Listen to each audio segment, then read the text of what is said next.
But there will be no more gloom for her who was in anguish. In earlier times he treated the land of Zebulun and the land of Naphtali with contempt, but later on he shall make it glorious, by the way of the sea, on the other side of Jordan, Galilee of the Gentiles. The people who walk in darkness will see a great light. Those who live in a dark land, the light will shine on them.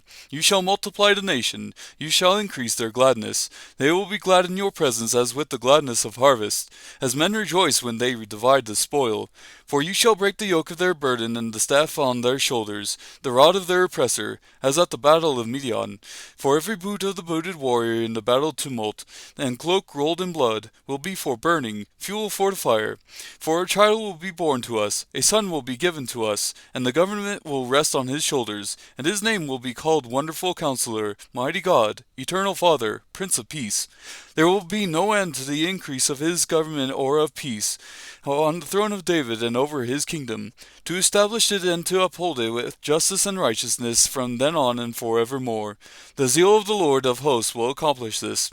The Lord sends a message against Jacob, and it falls on Israel, and all the people know it. That is, Ephraim and the inhabitants of Samaria, asserting in pride and in arrogance of heart, the bricks have fallen down, but we will rebuild with smooth stones. The sycamores have been cut down, but we will replace them with cedars.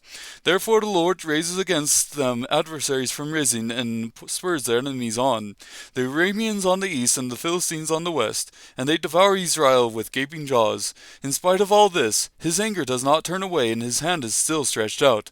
Yet the people do not turn back to him who struck them, nor do they seek the Lord of hosts. So the Lord cuts off head and tail from Israel, both palm branch and bulrush in a single day. The head is the elder and honorable man, and the prophet who teaches falsehood is the tail. For those who guide this people are leading them astray, and those who are guided by them are brought to confusion. Therefore the Lord does not take pleasure in their young men, nor does he have pity on their orphans or their widows. For every one of them is godless and an evildoer, and every mouth is speaking foolishness. In spite of all this, his anger does not turn away, and his hand is still stretched out. For wickedness burns like a fire, it consumes briars and thorns, it even sets the thickets of the forest aflame, and they roll upward in a column of smoke. By the fury of the Lord of hosts the land is burned up, and the people are like fuel for the fire. No man spares his brother. They slice off what is on the right hand, but still are hungry, and they eat what is on the left hand, but they are not satisfied. Each of them eats the flesh of his own arm. Manasseh devours Ephraim, and Ephraim Manasseh, and together they are against Judah.